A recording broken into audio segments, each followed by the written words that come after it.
It's episode 85 of Off Script with Trish Glose, intimate interviews and fun conversations with interesting people. In front of my microphone today, I have Tim Keller. Hello, Tim. Hello, Trish. We are both a little high on caffeine right now. He walked in and he said, I said, how you doing? He said, I've had a little too much coffee so far this morning. And I said, me too. This will be a great podcast.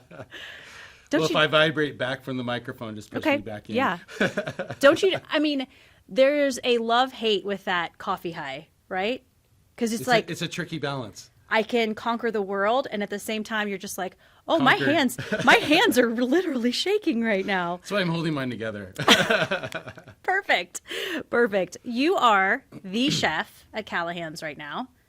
I am. I kind of came on as a consultant a couple months ago. I was helping the Jacksonville Inn as a consultant, and they needed a little bit more help in the kitchen. And so I've kind of shifted gears into the kitchen, and I'm full-time there. Okay, we're going to talk a lot about chefing and cooking, and you specifically, because I think a lot of people in this valley know you, and they're getting to know you because you're just kind of everywhere.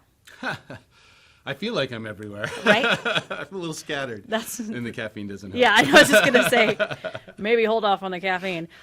Tim Keller, where are you from originally? I was born in Richmond, California, and I grew up pretty much all around the Bay Area of San Francisco. Mostly moved out to Davis. Davis. Okay. A lot of people know Davis for the college there. Absolutely. And a lot of winemakers go to UC Davis. Best in the world. So you grew up in Richmond, like that was your childhood? Do you say Richmond, right? Richmond, but I didn't grow up there too much. We got out of there fairly quickly. Okay. Where is Richmond?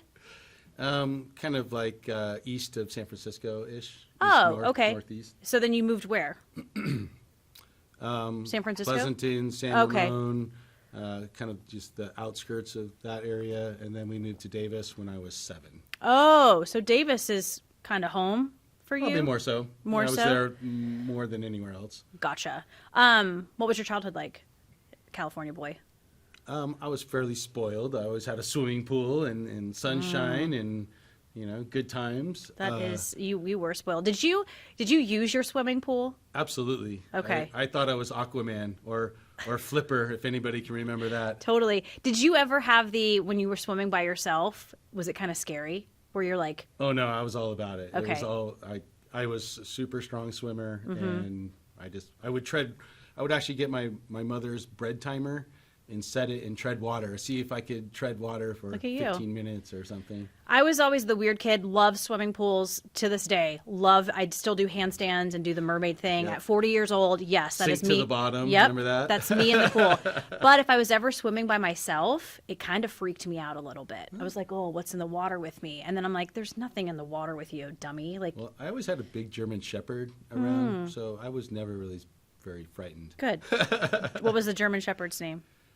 Bear and Dan. Aw. Two different ones. I love it. So, you grew up spoiled. Did you grow up with siblings? I have one older brother, 6 years older. Okay, so you guys played in the pool a lot. Until he got too old to be too cool. Too cool for school. Yeah, exactly. What did your parents do?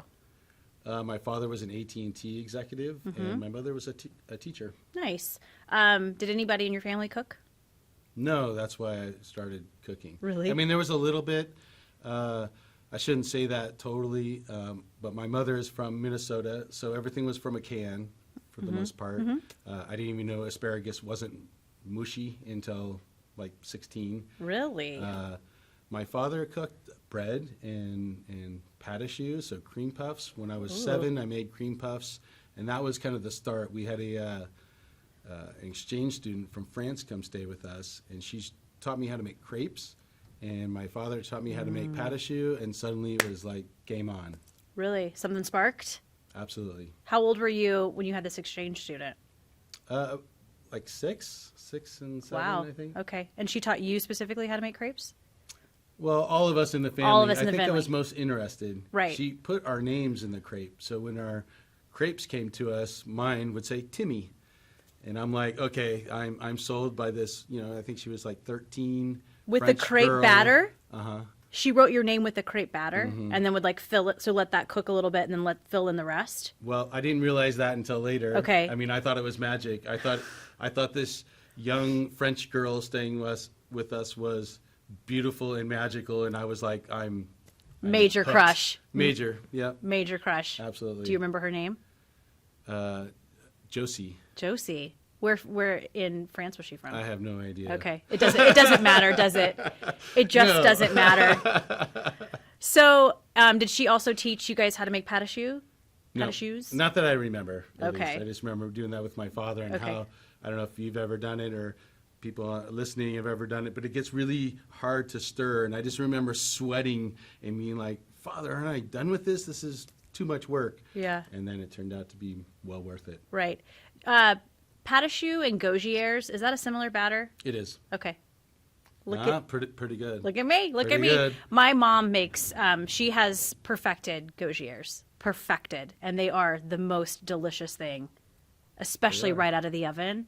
Ugh. And I don't make them, but she So- makes them. So my favorite part about that is we would make maybe 50 cream puffs or eclairs, and we would cut them and pull the filling out of them so we could fill them with cream or whatever.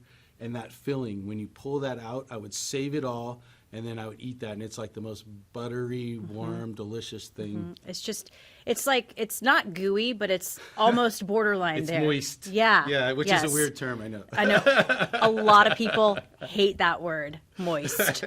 Let's see if we can say Sorry. moist a lot in this podcast. I'm going to write that down. We got to say moist a lot. Really ick people out today listening to this. So parents really didn't cook. So that's where this all came from. The exchange student helped, I'm sure. When did you start really getting into the kitchen and cooking Professionally or in my home? in your house?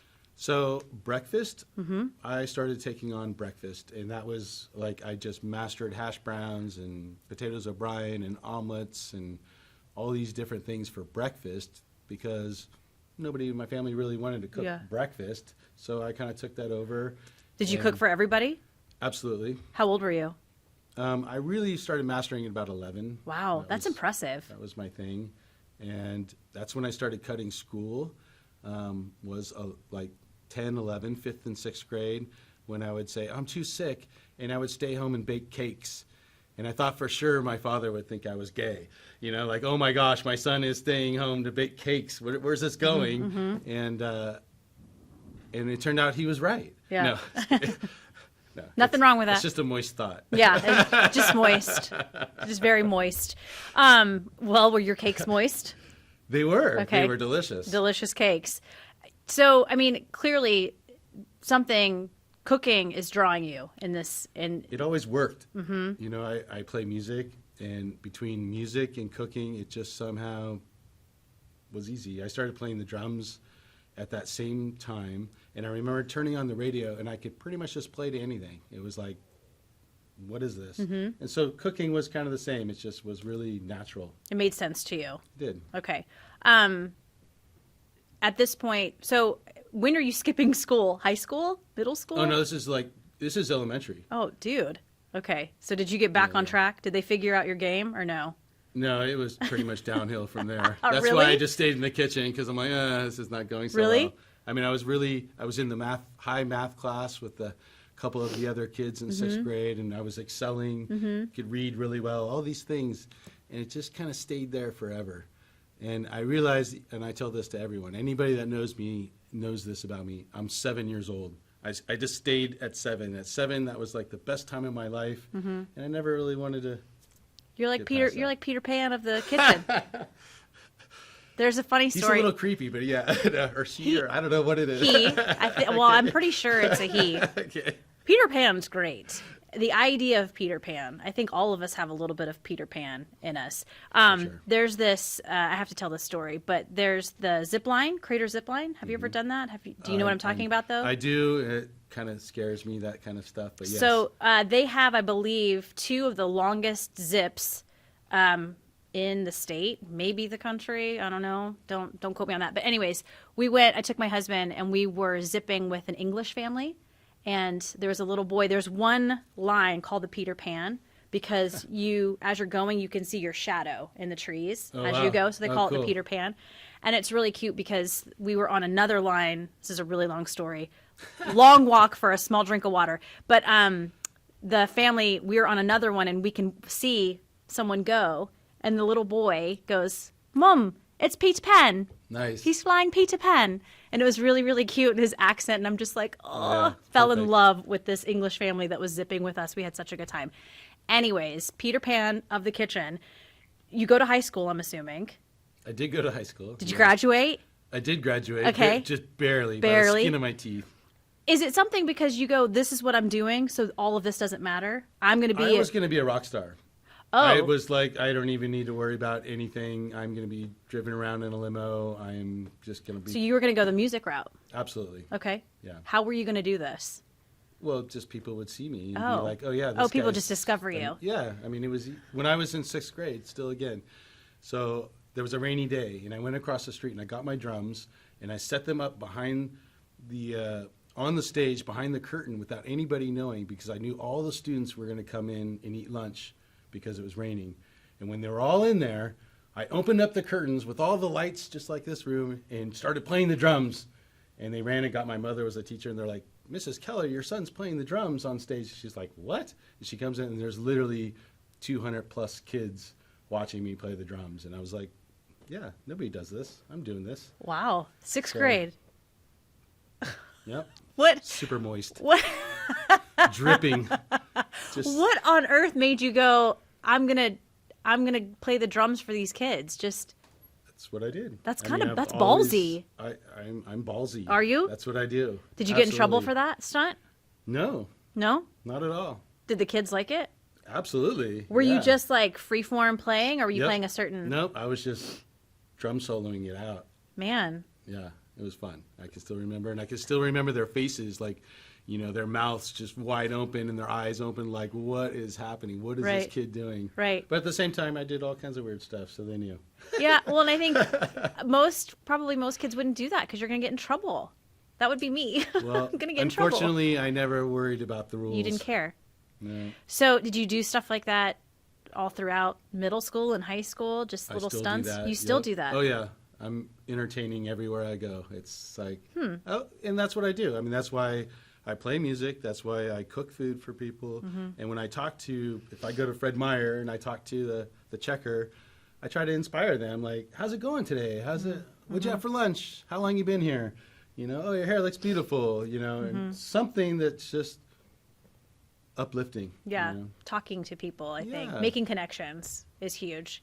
I believe chefs, especially chefs like yourself, there is some sort of theatrical performance that goes along with that. I realized when I was at the Carriage House restaurant that I always had to be there because you can't have a magic show without the magician. And the Carriage House, So- specifically that kitchen is open. It was a Everybody magic show, can for watch sure. you do your business, which Yep. is, for someone like me, is awesome. It I was love super watching fun. people cook, especially talented chefs cook. Well, actually, when I designed that kitchen or the restaurant, we changed the concept. I didn't own it, so we changed it. And originally, I had drawn it where every seat faced the kitchen. So that was the show. It was a theater, and every seat faced. You helped design that kitchen? I did. I didn't realize that. Yep. That's pretty awesome. Built it with my own hands. When was that? What year? Oh, geez. Oh, what year? Because I remember when that Remember, I barely graduated, and you're asking me what year? Yep. Come on. put you on the spot. Well, I remember because it's now Onyx, Right. but Well, before. but it's back to the Carriage House now, actually. Oh, is it? Because Mm-hmm. when it opened, it was the Carriage House at the Noonan Estate. Mm-hmm. Okay, and it was this just like everybody go see this restaurant. It's pretty spectacular, and It's pretty great. it was. I mean, I'm not going to say it isn't now because it's not really open now, but it was pretty awesome when you guys opened. Yeah. And you were the main chef there Oh, yeah. for how long? I think we had about a 3-year run. Nice. Let's get back to you being a rock star in high school. When did you Okay. realize that You want me to wasn't? jump on the table right now? Well, I did you, will. Did Okay. you? Just so you know. I am not going to put that past you. So let's hold off on that. Okay. Maybe till the end. All right. When do you realize that it's not going to work out? Or You have know, you not I'm realized still- that yet? Oh, my gosh. Am I breaking the bad news to you? You know, it's actually, I was just thinking about writing a book on that a couple years ago, how it is to realize you may never achieve your dreams. You know, and we all have dreams, and to realize maybe they're not going to pan out that's tough. And That I don't is know how really you tough. really get over that. If you really dedicated your life and like this is going to happen, and then you realize like, wow, this is not going to happen. That's interesting. So I still don't give up. I still write songs. I've written I think I'm up over 450 songs now. I play 8 instruments. I still do all this stuff. Am I any good? Probably not. I'm probably like the greatest closet musician ever. I don't know. I still play. I play like the Armory or Daddy-O's when it was there, or Nice. different places around. I'm in a 2-piece band called SIP, Survive in Peace. Look us up, with my friend Ben Abbin. Very cool. I think that kind of hit me in the gut when you said that, because I think a lot of people do have that. If I could go back, I would have done this. I tell very few people this, and I can't believe I'm saying this right now. I wanted to be on Broadway, like when I was very young. I You was still could. always in theater. Still could. I could, but You're I still just in the game. I mean, you're still almost doing the same practice, if you will. Sure, yeah. Reading news about impeachment trials and Broadway are a little different. Maybe if I I don't sang, know, are they? maybe if I sang the news about, There you go. yeah, I could, maybe so. No, but I get that. And there's this, I think as we get older and we get further away from it, it probably does become a little bit more heartbreaking. However, I have found new dreams, Absolutely. right? So you find new things that you shoot for. Yeah, and have you thought this? Because I think this, where if something was different, would you change it? I kind of like being who I am, even though I'm facing some of these things. I'm like, it's okay. It's okay. 1000%. Because I also think, let's say I did go to Broadway and I was somewhat successful. That's a tough life. You're living in a city. You're always I poor. get chills when you say that, because you're right. Yeah. I mean, I have a friend, and he said this: change one thing, change everything. And he's right. One thing, and it's like, you may not have the relationships you have, you may not be the person inside you Right. are, all these things. So there's a reason. There is a reason. I believe in that so much. There's a reason why you take this path or this path. Do you go to culinary school? I did. Okay, when? Right out of high school, Oh, or these dates. Come on, Trish. well, give me a roundabout. Right out of high school, fresh out of high school. I decided I was going to be a music teacher. That's what I wanted to do. And so I went to college to be a music teacher, realizing it's super hard and there are no jobs. And I'm like, oh, okay, what am I going to do? Especially with music programs Oh, yeah. tanking. And so then I thought, well, I had been a hotshot out of Davis for the fire department. And I thought, well, maybe I'll join the fire department. So I started taking fire technology courses and this and that. Well, I wound up having a problem with my eyes, and I couldn't really do that. And so I'm like, well, what am I going to do? Well, I've always worked in restaurants. I've always liked food. A friend of mine at a restaurant just was going to go to culinary school. He's like, you want to go? I'm like, sure, I'm in. And it was a 3-year program, so it was like full-on commitment, and that was that. Even though in the end, I really didn't learn very much at culinary school. I learned how to be clean-shaven and on time and those kind of things. I went and worked with a couple master chefs, and that's when I was like, I was learning. I always say this: I learned more. Like this one guy, Albert Torsman, chef, I should call him. I learned more in one day than I learned in 3 months in culinary school. I mean, it was that. So I tell everybody, you want to do this or that, go work for somebody that's a master. Just carry the cement. You want to be a sculptor, carry their cement, and you'll learn more, I believe. You didn't learn anything in culinary school because did you know already a lot of that stuff? That's probably true. Okay. Because you worked in restaurants. Did you cook in restaurants? I did. Okay. And also, I just knew inside. Again, I just kind of had a natural You're like, I get it. thing. Yeah, a lot of you're starting at the basics, right, and going through, and really a lot of that I kind of knew. So I was kind of bored, and I got amazing grades, and I was really only there half the time. Really? You'd find me in the rehearsal rooms, in colleges where they have the pianos in the rooms. I'd be in there practicing. Playing instruments? Playing piano. Playing piano. And what master chefs did you work with for? Well, I worked with an Australian chef called Dennis Clues, which was really amazing at a hotel called the Lafayette Park Hotel. And Where was that? in Lafayette, outside of like East San Francisco. Bridges Restaurant, the Mrs. Doubtfire movie, that restaurant Yes. in there. I'm in the movie. If you ever looked, Shut up. Are I'm you in really? the kitchen. I am. I just sent a picture to a friend of mine, a screenshot this morning. And yeah, so if you look in the kitchen, I'm in the kitchen with Robin. And Did you meet him? I only met him on set, so he was dressed like Mrs. Doubtfire, and they would say, "Okay, Robin, we're ready for you," and he would come out, and I just remember him grabbing a sausage that we had on the table, and he's all, "Oh, whatever your lady needs," and he kept walking down the line. He goes, "Don't let your meat loaf." Nice. Classic. It was Very great. classic Robin Williams. I mean, there were right? so many great scenes that they didn't put in there. Really? And I mean, like 30. They just kept doing it, and that's when I realized, wow, that's hard work, because it's like the same thing over and over and over and over. And you have to bring the same energy or Yeah. more with Yeah. every take. Was he cracking you guys up in the kitchen? Oh yeah. Oh, Okay. it's just. I mean, he's Robin Williams. Right. Right. Yeah. Larger. I mean, always on, always on. and you saw that just by Oh. him working. I get Aw, chills again. That's really special. Yeah. That's really special. Yeah, it was fun. And then Albert Torjman was the real master.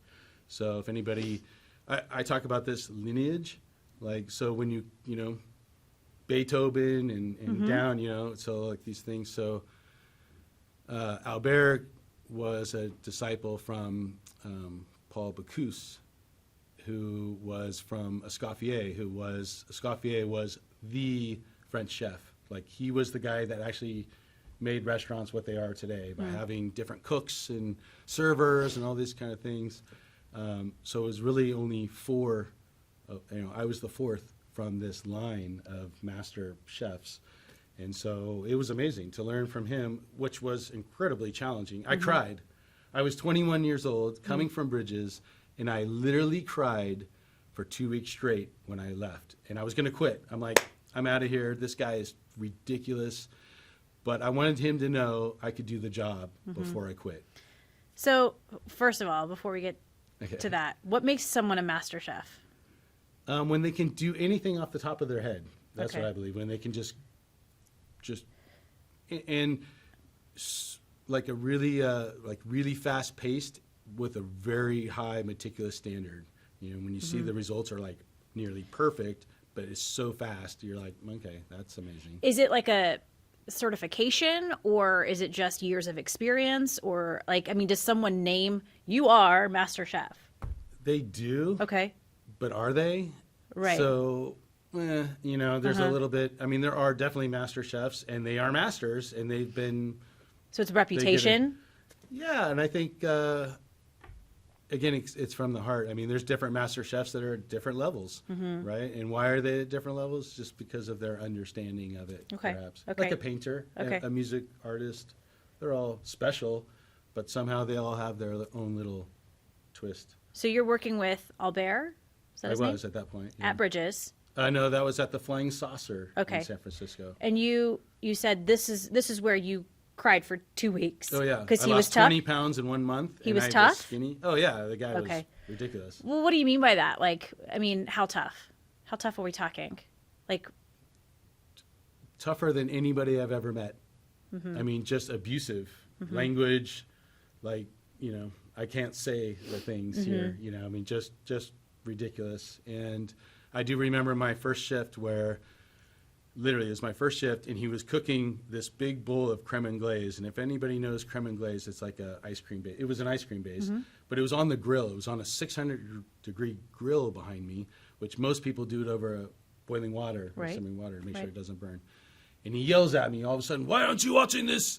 And I'm like, "What is happening? Like, what are you looking at? Oh my gosh, that's on the grill. Like, what are you doing?" And he's just super mad at me. And then I watched him take this, and he had 7 bowls in this other room, and he poured the glaze into 7 bowls and made 7 different flavors of ice cream in like 30 minutes. And that's when I was like, I mean, I'd never seen anything like that. I've told that story and everybody's like, what? And so it was just like instantly like, okay, something's going on here. right. a little intimidated. Oh, geez. A He lot. was so intimidating. Yeah. He made you feel like an inch tall. Do you think that's just who he was, or was that his personality, or was that his method of madness? He would use that exact term. There's a method to the madness. He used to call me Timothy Leary. Timothy Leary, there's a method to the madness. He would always say that to me. And he wanted, what I realized, he wanted me to be strong. And he would say to me, you should be able to cook and do what we do if Vietnam was going on around you. Just stay focused. And I mean, we went through, I just said this to a cook yesterday, we went through 47 cooks in 3 months. 47. And he'd go, Trish, look at Brian over there. Look, Trish, look. I don't think so. Look at him. And I realized he was pressuring them to see if they had the strength. And most of them would just put their knife down and walk out. Wow. You But know? you stuck it out. I did stick it out. Did he get nicer to you? He did. So it seems to me this is, like you said, a method to his madness, and he's obviously teaching you something. He's the general, right? He's the general in the kitchen, and you are his soldiers, and he's got to make sure that you're ready for dinner time. Yep. Go time. Go time. And, you know, there was an open kitchen there. Open kitchen, we would have Joe Montana and Garfunkel and all kinds of really big celebrities, literally as close as we are right now, they would be eating dinner right next to me. And so it's a big deal. Did you see the switch? Like, you're sticking it out, you're just like going in there defeated every day, but you're not giving up. Do you see the switch in him at some point? I saw the switch in myself. I don't know if I actually saw it within him. I saw it within myself to where all of a sudden I understood the passion behind it. I understood why he was so obsessed with it. And before, it was just a job. Like, I'm just taking a job. I'm trying to learn more. This is an amazing place. I'm going to work there. And then suddenly I'm like, it's deeper. Like, okay, you know, we're peeling the asparagus. Why? Oh, so the tips cook at the same time as the stems. Yeah. I never knew that, you know, and all these different little things, nuances. Well, I think when you're passionate about something and someone comes in who's wanting to do what you do and they don't share that passion, I'm going, get out.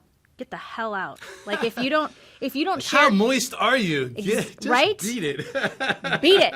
If you're not going to be as passionate, and that goes with cooking, that goes with being a journalist, that goes with winemaking or being a librarian. I mean, if you're not going to have this passion and you're not going to share that with me and work as hard as there's the door.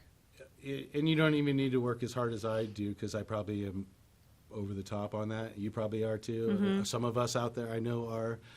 But you're right on that passion. I've said that for a long time. If you sell shoes and you love selling shoes, I want to buy my shoes from you because it feels good. Amen. Yes. Yes. Hallelujah. Hallelujah. I want to buy my coffee in the afternoon from the gal who loves selling coffee in the coffee stand. Yeah. Yeah, absolutely. It does and it feel goes good. back to that spreading that, like I said earlier, you know, and just spreading the joy of life. You know, life is hard. Life is hard. We don't need to be reminded like, geez, I hate my blah, blah. It's like, we're all struggling a little bit. So All of us are. Yeah. Let's just enjoy it. Let's be kind. Yeah. Let's be nice. Let's make connections. So this is Flying Saucer in San Francisco. What kind of cuisine? Out of this world. Nice. I mean, it really was. He was French. He was 50% French. His father was all French, 100%. And his mother was 100% Moroccan. Ooh. So we had spices and all these flavors of Morocco combined with French technique. Classic French And technique. then you took it to a LSD-driven showdown. Awesome. You know, so everything, that was back when vertical cooking, when everything was 10 feet tall. High. And stacked, and, you know, the servers would be like on pins and needles taking it out to the table, so afraid to drop something. How long do you work here at this restaurant, Flying Saucer? I only worked there for about almost a little less than a year. Okay. And I was going to quit at one point, like 6 months in, 7 months in. And I'm like, Albert, I realized I was making $2.30 an hour. And I'm like, you know, Albert, I can't do this with the traveling. I lived in Lafayette. I was traveling into San Francisco, the bridge, the parking, the hours. I was working like 14 to 16 hours a day. And I'm like, I can't do this, Albert. And he's like, well, what if I paid you this is years ago, $500 a week cash, and I gave you $1,000 right now?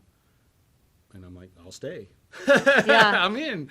I just need to survive, man. And I stuck it in for another 3 months, and then I went and opened my own restaurant. Where was that? That was in Ashland. Ashland, Oregon. Good old Ashland, Oregon. Here Why, I come. why Ashland? Interesting story. So I don't know why, but I was going to open up a restaurant somewhere, and I wanted to do the food that I do.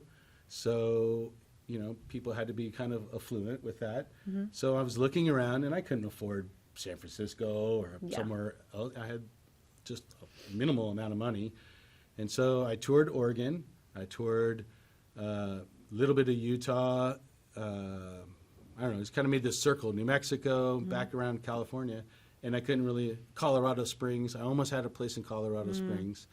But got nothing and went back home, and there was a paper that was left from before I left 6 weeks ago. And I looked at it and said, out-of-state businesses, Ashland, Oregon, 50-seat restaurant. And I'm like, what? How did I not see that? And so I called immediately, and they were like, oh, we just got an offer. And I'm like, what? I'm super interested in this. And they're like, well, drive up and make an offer. And so I did. I literally got back in my car, drove up, made an offer. It was only first and last month's rent. Wow. And the next thing you know, I had a restaurant. Where was this? What building? This is on First Street. It's where Amuse restaurant is now. Oh, interesting. So if you ever go to Amuse and you look on the patio, I built the patio, and you'll see my name. Is got the date and Tim Keller. What year was this? You and the years. I need a time, like a reference. Like, is this the 80s? Is this the 90s? This is the 90s. I want to say it's like 93, I think. Okay. I think I was 23, and it was 1993. And you're like getting a loan? I had $20,000, and I had no loan, and I opened it up. Wow. 20 grand. Wow. What inspired you to do your own restaurant at 23 years old? Did you just want your own thing? I've always wanted my own thing, right? That's how I go. I'm a Leo. Some people have been talking about astrology lately to me, and they're like, "Well, you're a Leo. You're an alpha. That's why, that's why I'm a jerk." You're not a jerk. It's all about me, okay? Actually, it's all about me. No, I'm just kidding. But I really just wanted to. The other thing I liked was experimenting, and so I really just wanted a laboratory to just what did I just say? Experiment. That's the word you're looking for. That's you're the welcome. one I'm looking for. And I'm like an inventor, I think, and I always like coming up with things new, and I thought I had a skill that people would like. What was the name of your restaurant? Called the Firefly. The Firefly. Which meant a lot of people like flies and this and that, but it really meant to me that you need things on the fly in the restaurant. You're like, oh my gosh, we're supposed to have a lobster to table 10. We need that on the fly, you know? Nice. And then everything's cooked with fire.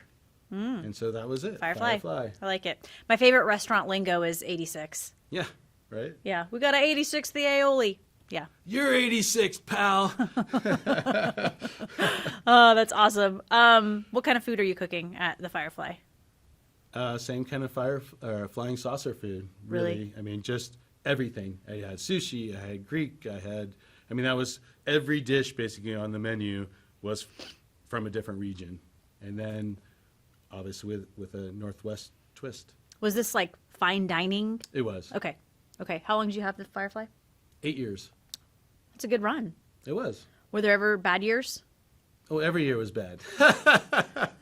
How so? So much stress, so much demand on myself, financially, emotionally.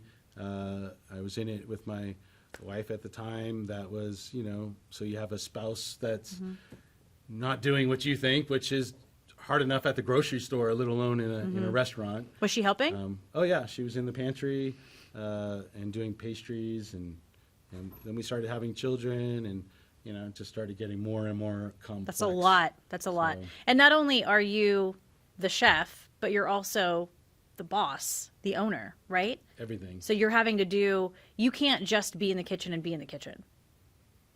Right? Right. Which is what I still do today. That's why I consult and do different things, because I'm actually what it is for me. I have a business I call Hospitality with Heart, because it's hospitality. It's this umbrella that's, I want to take care of you.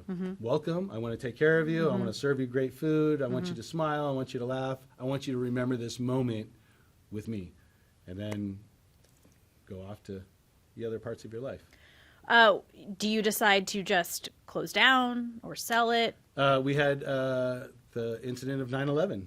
So 9/11 happened, and we had just had our second child, and I didn't have any capital left.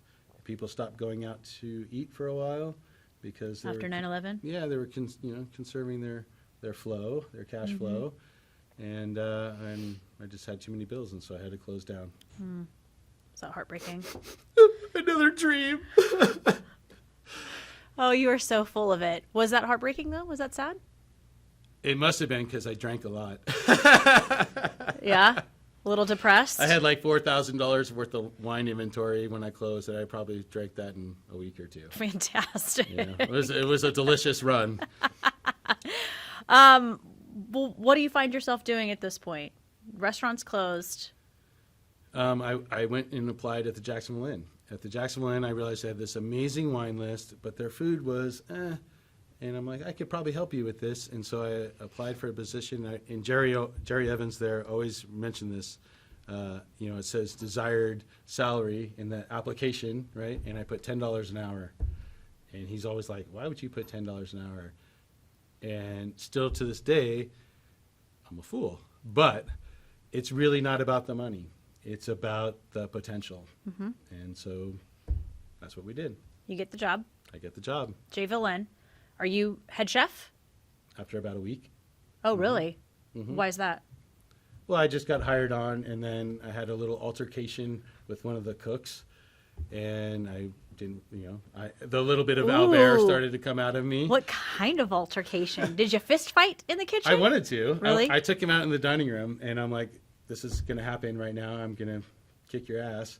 And the owner, or actually this other guy, Mike Higgins, that was going to buy it at the time, came down. He's like, what's happening? And I'm like, well, I'm going to kick, Norm was his name. I'm going to kick Norm's ass. Oh, Norm. What Norm do to make you so mad? Norm. I think he was sabotaging me. It felt like it, at least. Maybe he wasn't, and I was just sensitive, so I'll throw that out there.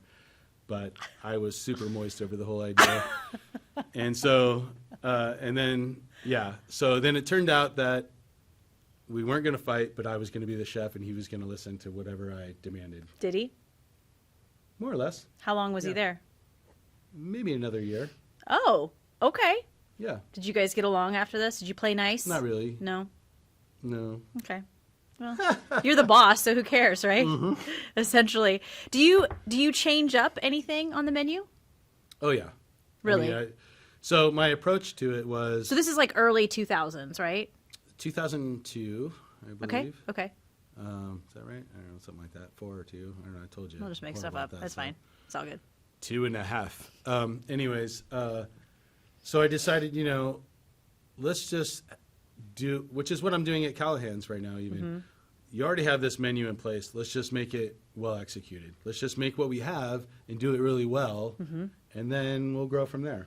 And that's what we did. And I don't know if you were around at that point or people saw. I had just moved here in 2002. So we had best restaurant in the area 5 years in a row at that point. Sure did. And I created a really great team where Will Shine and Billy Busher and some other great local. Wow, yeah. They were just kids. They were kids, and I was teaching them, and I get chills when I think about it. Like I inspired them just like Albert inspired me, and just like Albert inspired me by fear, I probably did the same thing with those kids. Will's now the chef at Tap and Vine, and Billy's the chef at Lark's, executive chef, I think. Yeah.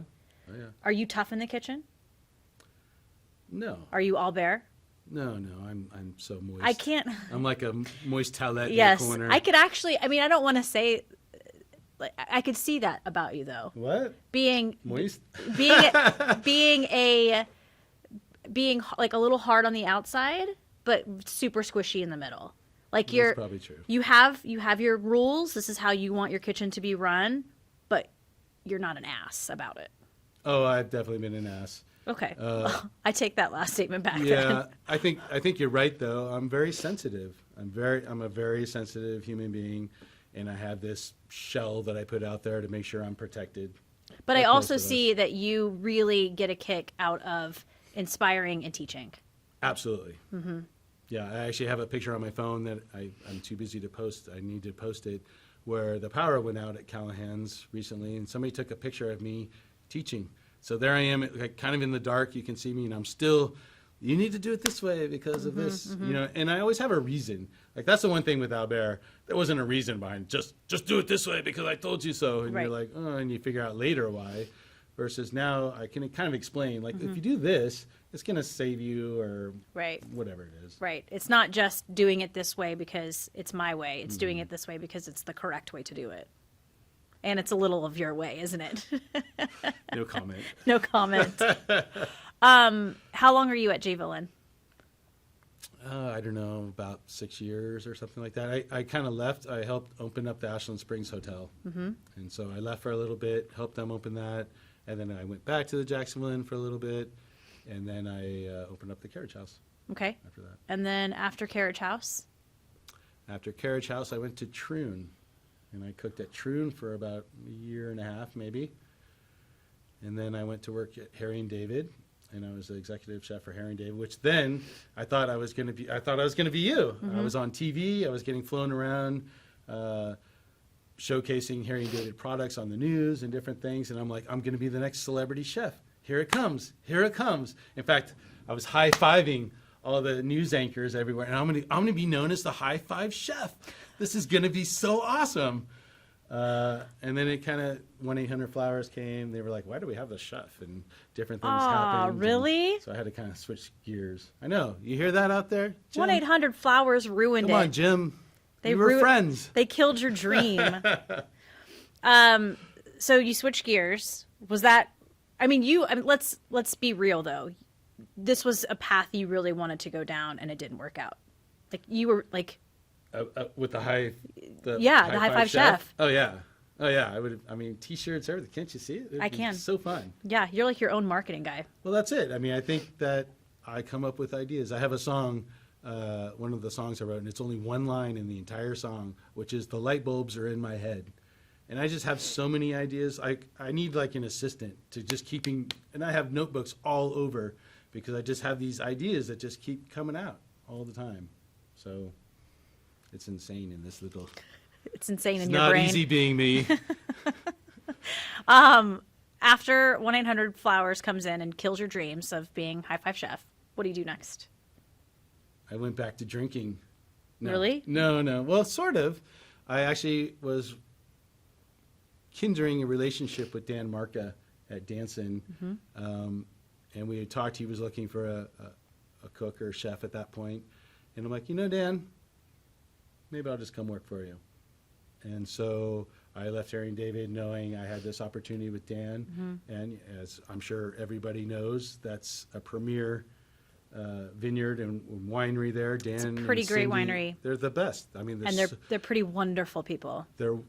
I get chills.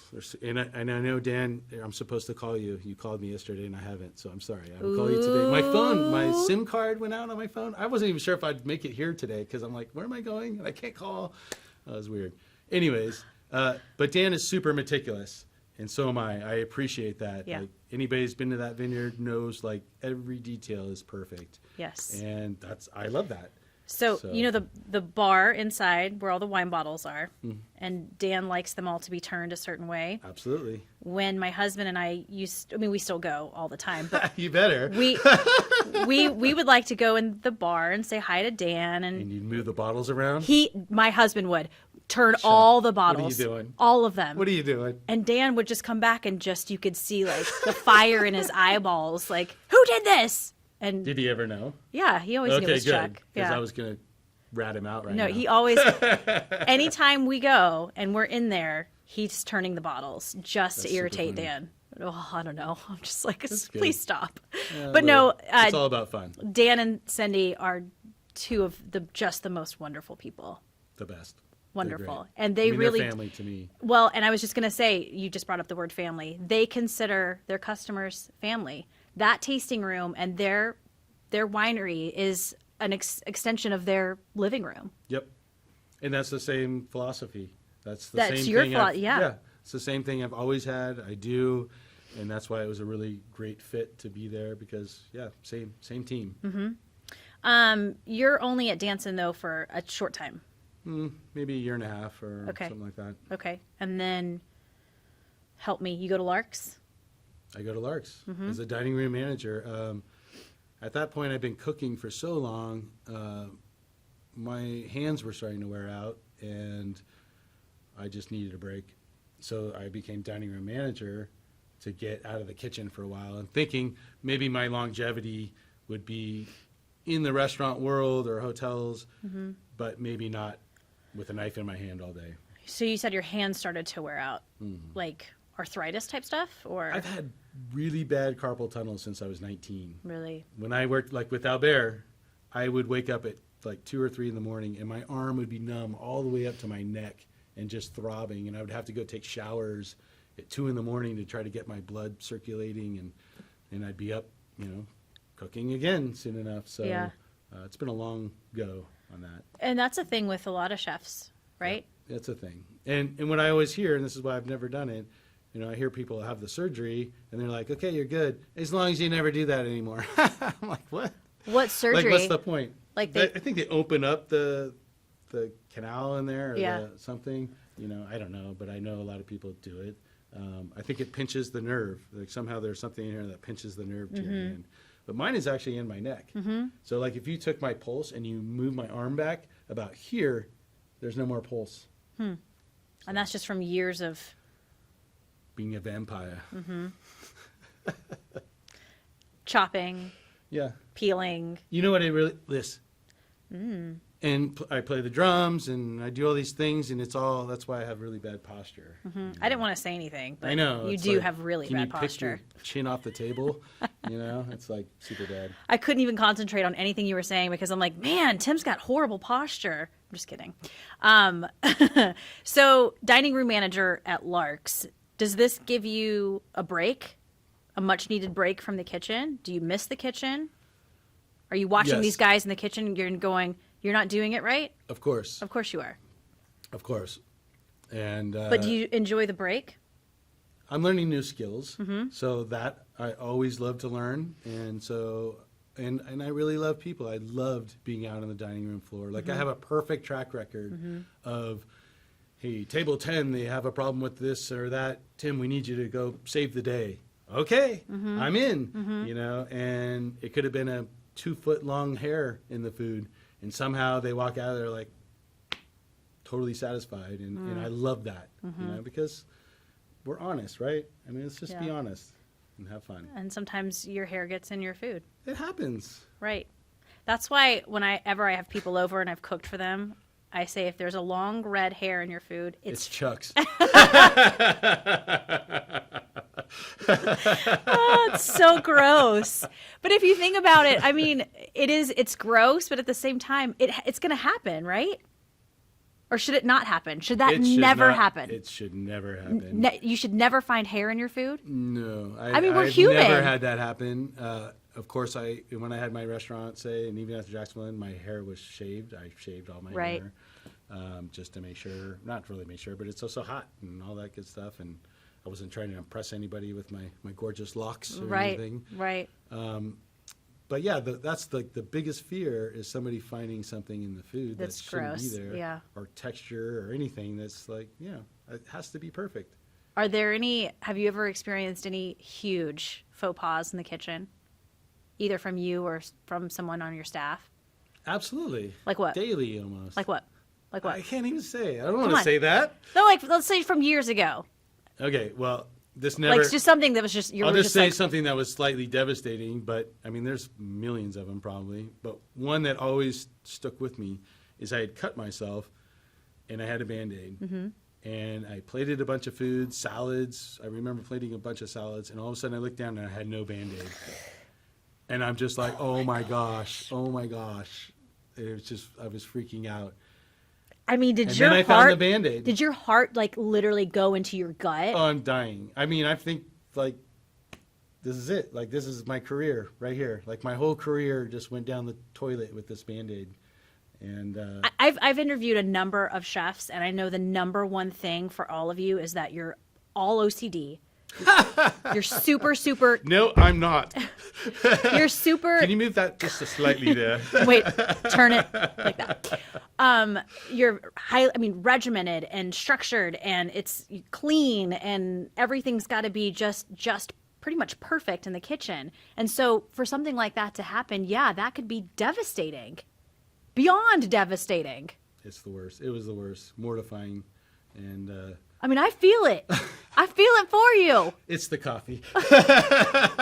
You found the Band-Aid, though. I did. So luckily it all worked out, but it was probably like an hour of just, wow, this is not happening. Where'd you find the Band-Aid? On the counter. I found that on the ground. It was like on one of the kitchen mats. And I'm like, oh, there it is. Oh. But What's really bad is when you're these are for the home kitchen chefs, when you're grating cheese and you grate off a fingernail and then you can't find the fingernail. That's disgusting. not to mention, I don't know if that sounds like personal experience, but it also hurts. It hurts really bad. Yeah, I've probably grated off a fingernail maybe twice. That's just how you trim your nails now, right? Yeah, It's I'm like, where's the grater? They're getting a little long. Let's grate some cheese. It's really fine. It looks just like Parmesan. It's So gross. Ew, it's so gross. Ugh. All right, let's move on. So you're at Lark's, but you're enjoying yourself or you're not enjoying yourself? Do you want to get back in the kitchen? Yes. Yeah, I'm at a battle. My mind is battling like my longevity. This is much easier on my hands. I'm learning new skills. My potential, I thought maybe like a food and beverage manager at a big hotel someday or something like that. I'm thinking, well, maybe this will be good.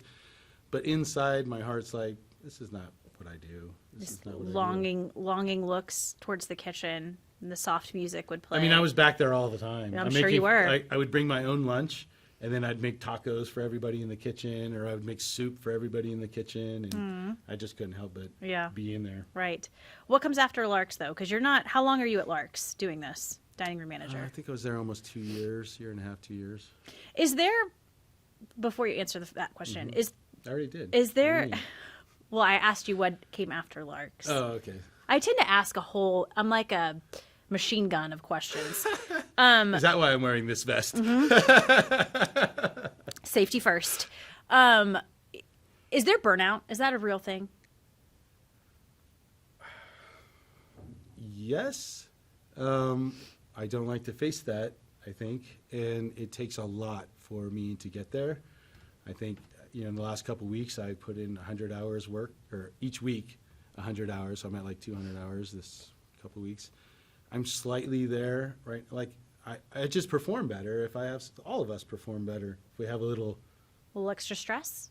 well, just some me time. Some me time to do the laundry even, or to do, just decompress. The self-care. The self-care. Chefs don't have much self-care. It seems to me, and correct me if I'm wrong, but it seems that a lot of chefs, especially locally, tend to job hop, kind of bounce around from kitchen to kitchen. Yeah. Why is that? I don't know. And I don't like it. I feel ashamed to even be part of that, actually. Because I don't want to accuse you of job hopping, but I don't know what to do. No, yeah. But do you know what I'm saying? Like a year and a half here, a year and a half there. Do you get bored? I do. I have a really hard time being content, I think. And that's something I mentioned to a dear friend of mine a couple of years ago. Of just like, I have a hard time being content. And they're like, well, what do you want? And I'm like, I don't know. You want to be in a kitchen. I want to be on the stage. I want to be on your table right now. Okay. Rocking it out. I think there's something in your future. Maybe like a sort of a speakeasy where you can cook and then play and then. I've thought about that. Well, yeah. it's not too late. It's not too late. See, that's keeping the dream alive. You should have brought a guitar. Do you play the guitar? I play an instrument. You should have guitar mainly. You should have brought your guitar. You know Jeff Shepard. Do you know Jeff Shepard at Lilybell? I do. He brought his guitar and he sang to me. What? Yeah. Jeff.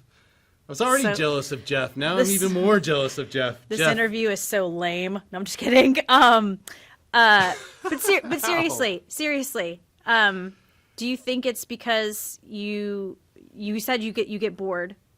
Do you see other chefs doing the same? I mean, I see chefs, they're here and I'm like, oh yay, they're at that restaurant, and then before I know it, they're gone and they're at a different restaurant. I don't know. I really don't know, and it's slightly disturbing to me, really. I don't know. It's an interesting, really interesting topic, and something I've looked at in this area, because I've always joked that you have either worked, and this is not just in kitchens, all around. You've either worked for Harry and David or the Jacksonville Inn. You know, I've met like hundreds of people. They're like, oh, I used to work there. You're like, oh my gosh, everybody has. Everybody worked there, right? You know? Yeah. So, I don't know. You're at Callahan's now. Are you happy? It's a real test. It's a real test for me. It's very similar to when I opened up my own restaurant. There's many, many challenges. It's different because it's not my restaurant, and it's already has some processes in place. So it's like rebuilding those, and you're kind of, which I think is really hard, changing directions midstream, you know? So here you are, and you're kind of trying to shift it. So it's got some real challenges. And you want to be careful too, because probably there's certain people who have worked there. You don't want to step on toes, right? Or you don't care. I mean, I want to be gentle. I want to be as gentle as I possibly can. 10 years ago, I would just smash your toe, and not even that. Nowadays, if I'm getting older, I won't admit that, or whatever it may be. Just wiser, not older. No, you're Peter Pan. Hey. Peter Pan. Forever 7.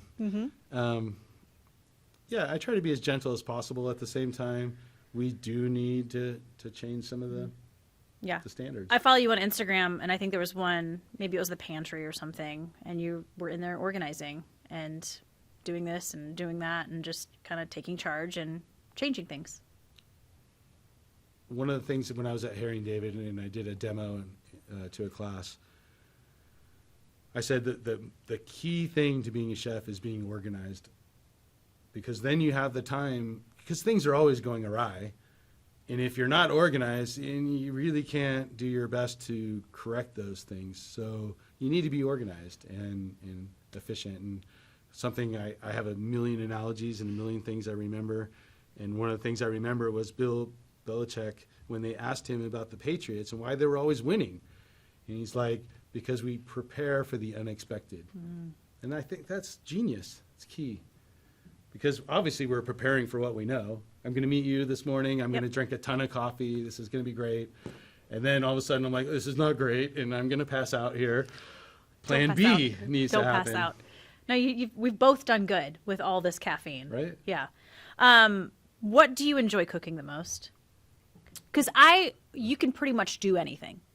I'm gonna. Thanks, Trish. No, I've seen it. Again, I follow you on Instagram, so I've seen what you can do, and it's, you're making stock or sushi or gaugiers. I mean, you can do anything. So what do you we really? all can. First of all, I think. What do you enjoy cooking the most? But it's really tough for me to say, because I like so much of it. Otherwise, I wouldn't be doing so much of it. You'd see me doing one thing, and again, maybe that's that. Never content, or always searching. Do we just eat pizza every night? I love pizza, and I can almost eat it every night. Yeah. But at the same time, tonight I feel like a burrito, or I feel like sushi. I like to mix it up. And so that's the same for cooking. What I've realized, I really like the little tasks. I like picking herbs. I like grinding spice. I like kind of the fundamentals of all of it.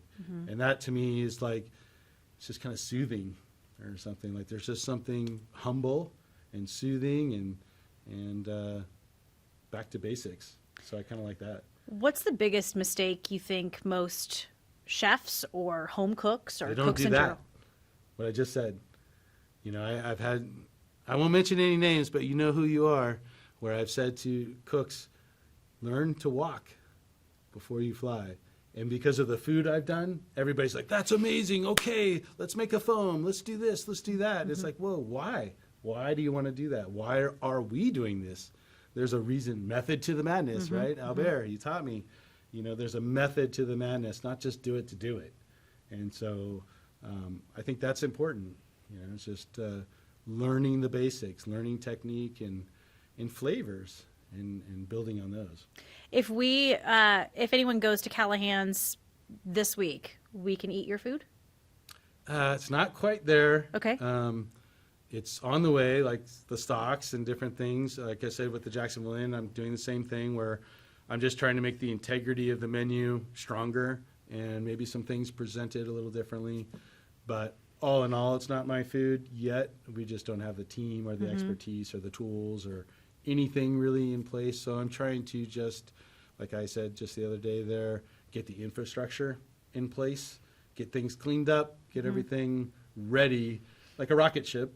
Like the flying saucer. The bones We're gotta be building the good. bones. We're building the ship, and soon we will go to the moon. Nice. That's good. That's real good. I would encourage people to follow you on Instagram. If you want to stay hungry, follow Tim. You're on Instagram, you're tim.keller? Was that little slash down slash? Oh, it's underscore. Underscore. Tim There underscore you go. Keller? Yeah, I Okay. think that's right. Yeah. Isn't there another, Thomas Keller. thank you. Thank Yeah. you. And that was the marketing gal, Rhonda Klug at Harry and David, who suggested that. She's like, oh, it's just like Thomas Keller. So, you know, I always want to sell books. It's right next to Thomas Keller's, and Grandma buys it by mistake. You know, like, Perfect. Sorry, it's not Thomas's, but hopefully it's okay. And he's known for, fried chicken. He has this super famous fried chicken, right? I'm fairly certain. He's known for. He's Texan, right? No? I don't think so. Am I I think the main thing is, Correct. like many people would know, is Ratatouille. Like he was one of the chefs. You know, the movie Ratatouille. Yeah. It was kind of not inspired, but they asked Thomas Keller to reference and make sure they get it right. Bouchon restaurants, French Laundry, all those. And, you know, he built an empire. And what I think is amazing about that is he's not there. He's not present at some of these restaurants, but they're to the T with perfection. And that to me is like, how do you master that? Right. How do you inspire a team of hundreds to perform exactly as you would? That's a goal. That's the goal for me. And I just realized who I am thinking about with the Texas chef, and so we won't even go there. It's not Thomas Keller, but I didn't realize That's Colonel Sanders. Yeah. I didn't realize Ratatouille, that connection. I didn't realize that. Yeah. You've seen Ratatouille, right? Oh. One of my favorite movies. Oh yeah. It's fantastic. I am Ratatouille. Yeah. What was his name? What was the main rat's name? I don't know. This is why I need my phone Is it down not here. Ratatouille? I don't know. No, that's not the rat's name. I don't know. Yeah. He calls him Little Chef, but Yeah. he has a name. It's going to come to me at a Okay. weird time, and now it's going to bother me that I can't think You of could the rat's text me name. later when you get it. I will. I will. We're going to wrap up. You've been so much fun. Thank you. I did not realize you were such a character. You're just As very. fun as the Pot King? You're very. You're very. Whoa. You're very theatrical on throwing pins. You're just out there. I'm a little out there. It's good. Okay, good. It's good. Your energy is very contagious. Thank you. Final as three. well. Thank you. Best advice you've ever been given. Be yourself. Be yourself. Do you- And that's really hard, right? Because we're always challenged with who we are. You know, we feel like we should do this, or we should do that, or we shouldn't do this. Just let it be. Just let it be. I think we're all a lot happier if we're not worrying about what happened, what's going to happen. We're right here. You and I, we're right here. We're slightly sick off caffeine, but it's good, you know, and that's it, all of us. Do you remember who gave you that advice? I have no idea. I probably just made it up to myself. It's good. but, you It's know, good. It works. Trying to listen. Remy was his name. Remy, which was Albert's son's name. Really? Yeah. No, Remy. Remy. That's good. Yeah. I'm really gullible, so you'll get me every time with stuff like that. Was it really his? Yeah. Because it's a cognac, right? It's a French cognac, Remy. Did not know that. Remy Martin. You're teaching me some fun things today. Huh? So go Thanks. have a glass of Remy later. I will. If you ever left this place, Southern Oregon, what would you miss the most? What would bring you back here? You know, the people, really. I mean, two things I really learned when I moved here were the people were just more relaxed, more kind as a whole, definitely from San Francisco, where, again, it's that rat race, right? Everybody's just climbing over each other to succeed, basically, or get space or whatever they're after. And here, it's a little slower. It's a little like, hey, let's enjoy the beautiful, I mean, we have gorgeous sunrises and gorgeous sunsets. Dan Marcus sends me pictures of the sunrise all the time because his view is amazing. It's phenomenal. And he knows that I love that. And it's those moments and sharing with people that's really that one, as well as the produce. So when I moved here, which I'm from Davis, where produce is pretty phenomenal too. And I came here, I'm like, okay, I've never seen thyme like this. I've never seen parsley like this. And so suddenly it was really inspiring as a chef to have these ingredients. So key to this area. Do you ever go grocery shopping and you just get really excited about mushrooms? People hate going to the grocery store with me. Why? Because I just look at everything. Oh, look at this. That's how I Oh, am. what is this? Oh, what's in this? I love going to the grocery store. I absolutely love it. And especially kind of the not smaller boutique grocery stores, but, especially like specialty food shops. I just love learning and seeing different things. And Yeah. No, It's fun. There's a lot of deliciousness out there. there really is. Speaking of, final meal, Ah, final drink. final drink, I'm going to go with water Yeah? because I love water. When I Water's grew up, delicious. I would drink so much water. I grew up in Davis, right? It's super hot. I play basketball out in the sun all day or tennis, and I just love a glass of water. I mean, where it's just pouring down your face. You're just like, you can't drink it fast enough. We have good water here, too. We have great water here. So that's really my drink of choice, honestly. And food, even though I've been off and on vegetarian the last few years, I just really have a love for duck confit. And so I would probably want to taste that just one last time. With a glass That's of how it was. water. With a glass of water. That's so simple. That's me. I'm a simple man. It's very classic and simple. Okay. Tim Keller, thank you for doing this. You're welcome. It was Trish. a lot of My fun. pleasure. If you're listening to this podcast on Apple's podcast app, please subscribe, rate, and review. It helps other people find us. We're also on Google Play, Stitcher, SoundCloud, and the video version can be found on YouTube and at ktvl.com. Just click on features and then look for Off Script. One more time, Tim Keller, you've been a blast. High five, lady. Woohoo!